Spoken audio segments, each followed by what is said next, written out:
Assalamualaikum warahmatullahi wabarakatuh. Waalaikumsalam Waalaikumsalam warahmatullahi warahmatullahi wabarakatuh. wabarakatuh. Pada kesempatan kali ini, kami, kelompok 6, akan mempresentasikan hasil kerja yang telah kami buat mengenai materi pernikahan. Sebelum masuk pada materi, alangkah baiknya kami memperkenalkan diri terlebih dahulu. Saya, Ida Widaningsih, akhiran NPM 189 sebagai moderator. Kemudian rekan saya, Rila Septia, akhiran NPM 089. Naila Larissa, akhiran NPM 201. Putri Aulia, akhiran NPM 204. Dan Najwa Salsabila, akhiran NPM 292. Pada presentasi kali ini, ada beberapa hal atau poin yang akan kami jelaskan. Poin yang pertama mengenai definisi pernikahan, yang akan dijelaskan oleh Naila Larissa.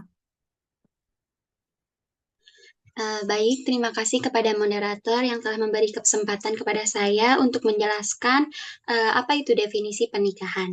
Nah, pernikahan atau perkawinan secara etimologi berasal dari bahasa Arab, yaitu kata al-nikah yang bermakna al-watni atau bersetubuh, al-damu wa al-tadakhul berkumpul memasukkan, dal al-aqad atau perjanjian. Sedangkan pernikahan menurut istilah seperti definisi menurut Muhammad Abu Isra Ghazal 2006 halaman 9 ialah akad yang memberikan faedah hukum, kebolehan atau kehalalan mengadakan hubungan keluarga atau suami istri antara pria dan wanita dan mengadakan tolong-menolong dan memberi batas hak bagi pemiliknya serta pemenuhan kewajiban bagi masing-masing.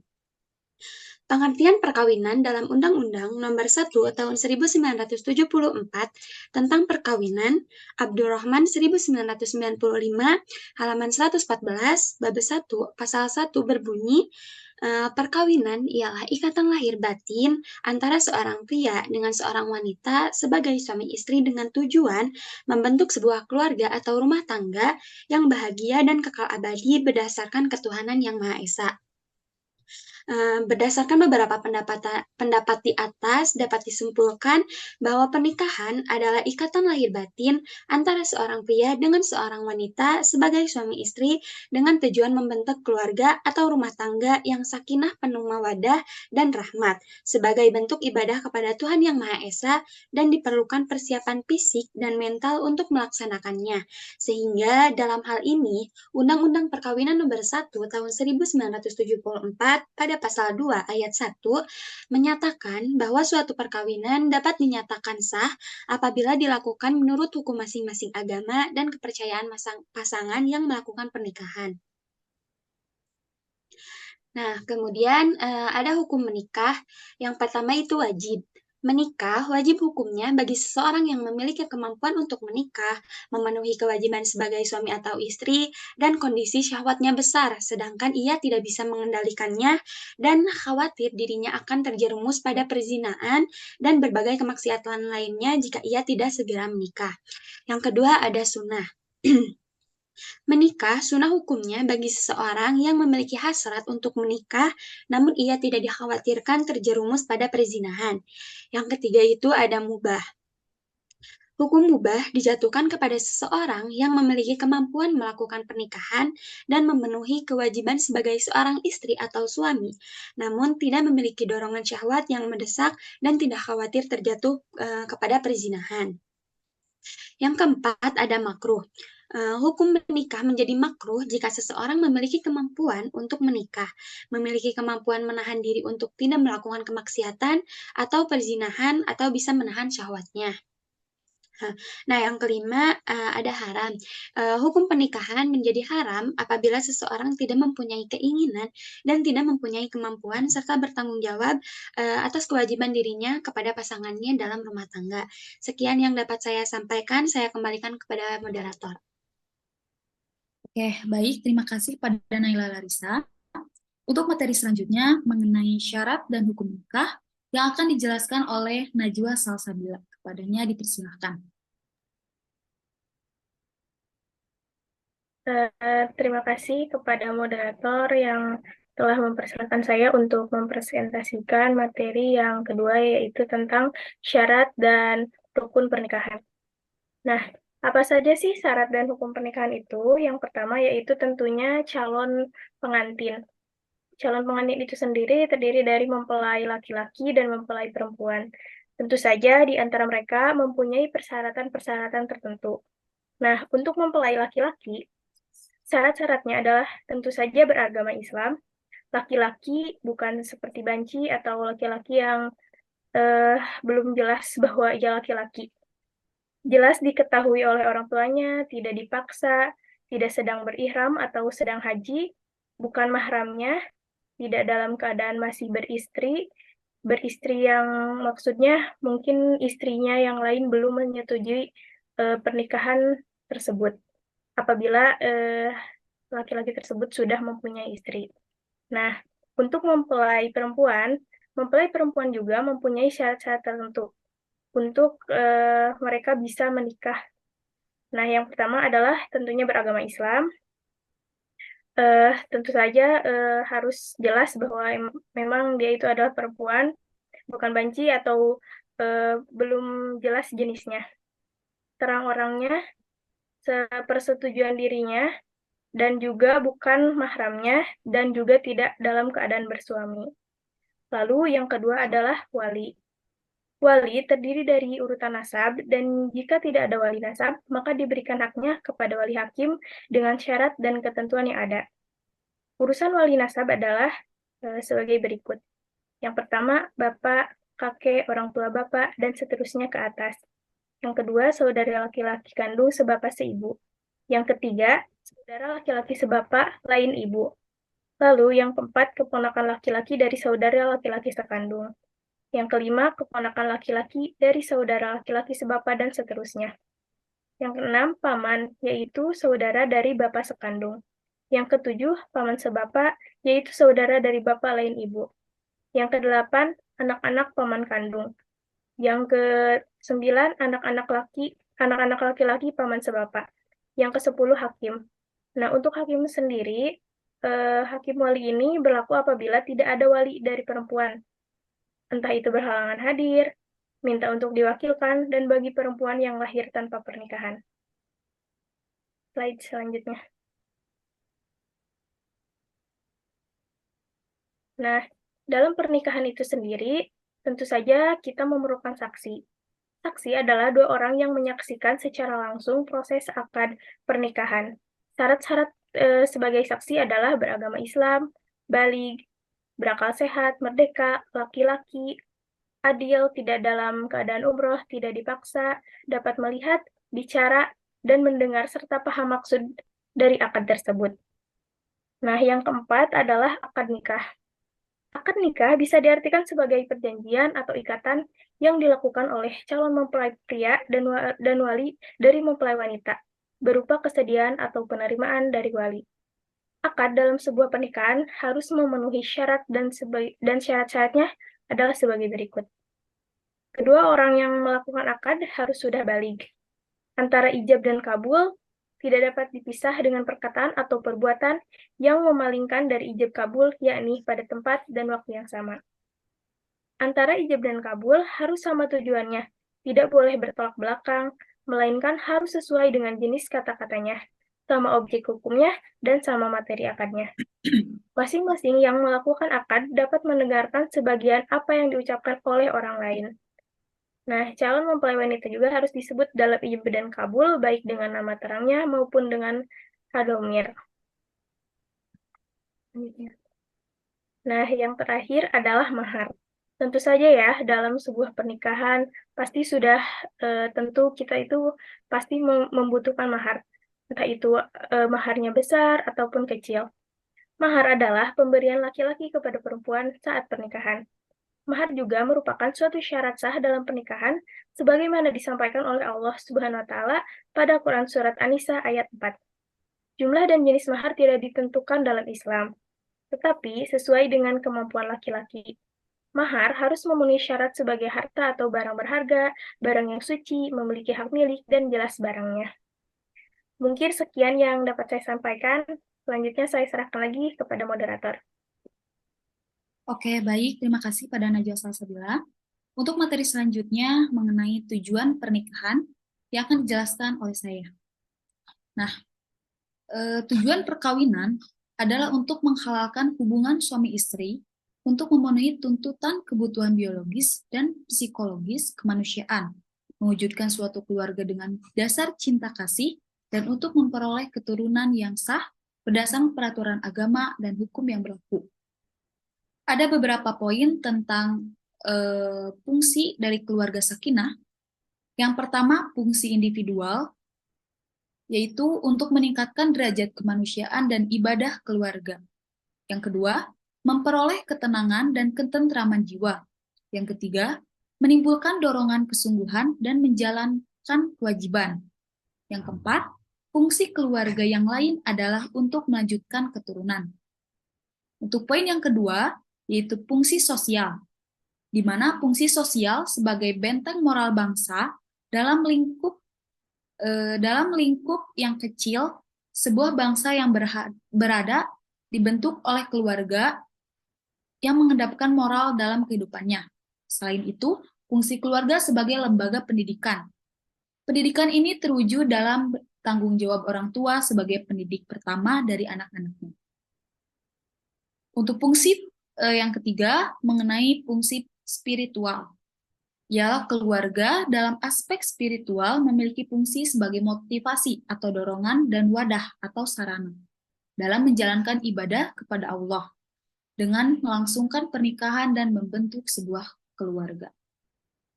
Untuk poin yang selanjutnya mengenai mewujudkan keluarga sakinah yang akan dijelaskan oleh Putri Aulia. Kepadanya dipersilahkan.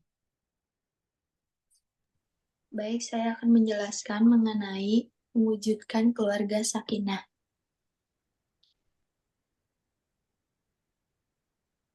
Keluarga Muslim yang sakinah adalah keluarga yang didasarkan atas perkawinan yang sah, mampu memenuhi hajat spiritual dan material secara serasi dan seimbang. Konsep keluarga sakinah menurut Islam adalah keluarga yang tenang, penuh kasih sayang. Sebuah keluarga dapat dikatakan sakinah apabila suasana di dalam keluarga tersebut penah dan tenang, ketentraman dan kebahagiaan serta terpeliharanya ketaatan dan kepatuhan di antara sesama anggota keluarga untuk saling menjaga keutuhan dan kesatuan sehingga terbina rasa cinta dan kasih sayang di dalam keluarga demi memperoleh keridhaan Allah Subhanahu wa Ta'ala, seperti pada firman Allah dalam surat Ar-Rum ayat 21. Selanjutnya mengenai persiapan pernikahan. Sebelum terlaksanakannya proses pernikahan, hendaknya masing-masing mempersiapkan diri untuk masuk ke dalam jenjang pernikahan. Adapun persiapan pernikahan meliputi yaitu 1. Persiapan ilmu, 2. Persiapan mental atau psikologis menghadapi pernikahan, mempersiapkan diri untuk berlapang dada menghadapi segala kekurangan atau baiknya pasangan adalah hal yang mutlak diperlukan. 3. Persiapan ruhiyah atau spiritual. 4. Persiapan fisik. Hal yang tidak kalah penting dalam mempersiapkan tubuh kita untuk memasuki dunia pernikahan. 5. Persiapan ekonomi atau harta. Sebelum menikah dipersiapkan terlebih dahulu bekal materi untuk melaksanakan seperti mahar dari laki-laki untuk diberikan kepada perempuan dan untuk acara pesta pernikahan. Selanjutnya, mengenai proses pernikahan. Dalam proses pernikahan, seseorang harus memenuhi syarat dan rukun yang telah ditetapkan. Setelah semua persyaratan terpenuhi, selanjutnya mendaftar ke kantor urusan agama atau KUA untuk mendaftar dan mengikuti tahap selanjutnya berdasarkan aturan hukum yang berlaku agar pernikahan tercatat di pencatatan sipil atas diakui oleh negara. Setelah mendaftar ke KUA, Proses pernikahan bisa dilangsungkan dengan disaksikannya oleh pihak KUA. Selanjutnya diberi berupa buku nikah untuk masing-masing pasangan. Setelah akad berlangsung, disukenakan untuk menyelenggarakan pesta keluarga atau pernikahan. Sekian dari saya kembalikan ke moderator. Oke, baik, terima kasih. Untuk materi selanjutnya, mengenai membangun keluarga sakinah akan dijelaskan oleh Rila Sepia. Padanya dipersilakan. Baik, terima kasih kepada moderator yang telah memberikan kesempatan kepada saya. Langsung dilanjut saja untuk materi selanjutnya, yaitu membangun keluarga. Setelah melaksanakan pernikahan, maka antara suami dan istri terbentuklah sebuah lembaga keluarga. Sebuah lembaga keluarga ini yang akan menimpa diri berbagai hal, baik susah maupun senang. Sebelum membentuk keluarga, suami istri harus memiliki pengetahuan bagaimana cara membentuk keluarga yang bisa mengantarkannya kepada ketenangan jiwa, kenyamanan lahir batin, menjalin jalan ibadah kepada Allah Subhanahu wa taala, dan menuju keridhaan Allah Subhanahu wa taala di akhirat berupa surganya. Baik, untuk slide selanjutnya. Tujuan sebuah keluarga yang sudah disebutkan oleh Abdurrahman An-Nahlawi 1995 halaman 42, yaitu diantaranya yang pertama mendirikan syariat Allah dalam segala permasalahan keluarga. Untuk selanjutnya yaitu mewujudkan ketentraman dan ketenangan, mewujudkan sunnah Rasulullah SAW, memenuhi kebutuhan kasih sayang kepada anak-anak, dan tujuan sebuah keluarga yang terakhir yaitu menjaga fitrah agar tidak menyimpang dari jalan yang salah. Baik, untuk slide selanjutnya, ada upaya dalam mewujudkan tujuan keluarga. Upaya dalam mewujudkan tujuan keluarga ini diantaranya yang pertama yaitu memiliki ilmu. Tentunya suami istri harus memiliki ilmu pengetahuan tentang kewajiban dan hak masing-masing. Yang selanjutnya yaitu saling mengenal dan memahami. Masing-masing harus saling mengenal agar bisa saling menyesuaikan di antara keduanya, baik itu mengenal secara fisik atau secara emosional agar semakin minimnya dalam permasalahan keluarga selanjutnya. Dan untuk yang ketiga yaitu memiliki kepercayaan kepada masing-masing pasangan. Kepercayaan merupakan modal dalam sebuah hubungan. Jadi dengan kita percaya kepada pasangan kita masing-masing, itu akan membuat hubungan kita dalam berkeluarga itu jauh lebih baik. Dan yang selanjutnya yaitu ada komunikasi yang baik dan terbuka. Karena komunikasi adalah jembatan untuk menghadapi segala persoalan. Jadi jika kita menjalin komunikasi yang baik, tentunya dalam setiap ada permasalahan, baik kecil maupun besar, kita bisa mengkomunikasikan dengan baik dan menemukan jalan akhirnya. Untuk selanjutnya yaitu menjalin kewajiban dan memberikan kebahagiaan. Suami istri di dalam keluarga memiliki hak dan kewajiban masing-masing yang tentunya merupakan satu tujuan, yaitu memberikan kebahagiaan antara suami dan istri di dalam suatu keluarga. Dan yang terakhir ada senantiasa menjalankan ibadah dan berdoa kepada Allah Subhanahu wa taala. Karena menikah merupakan sunnah Nabi Muhammad SAW. Baik, untuk slide selanjutnya. Untuk selanjutnya ada kewajiban dalam suatu pernikahan.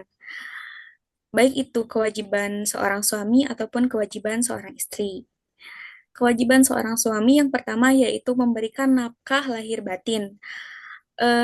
Kewajiban memberikan nafkah lahir batin ini diantaranya termasuk memberikan kewajiban memberi istri makanan, pakaian, tempat tinggal, dan baik itu secara kebutuhan biologis maupun psikologis seorang istri.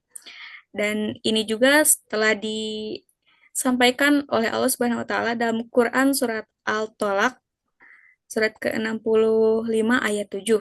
Untuk yang kedua yaitu memperlakukan atau menggauli istri dengan baik, lemah lembut, dan menjaga kehormatannya. Ini sudah ditetapkan dalam Quran Surat An-Nisa, surat keempat ayat 19. Dan yang ketiga yaitu mendidik dan membimbing istri, sudah ditetapkan dalam Quran Surat Al-Tahrim, surat ke-66 ayat 6. Dan kemudian ada kewajiban seorang istri. Yang pertama yaitu mentaati suami selama perintah suami ini tidak berlawanan dengan perintah Allah dan Rasul dan berlaku setia kepadanya. Ini merupakan hadis riwayat Abu Daud. Dan yang selanjutnya ada menjaga kehormatan keluarga, baik mengenai harta maupun dirinya. Ini juga sudah diriwayatkan dalam hadis riwayat Muslim. Dan yang terakhir ada selalu menyenangkan suami dengan tingkah laku, sikap, maupun penampilan. Sekian, saya kembalikan kepada moderator. Oke, baik. Saya ucapkan terima kasih kepada semua anggota yang telah memaparkan materi dengan sangat jelas dan baik tentunya. Alhamdulillah, kita sudah sampai pada akhir presentasi kali ini.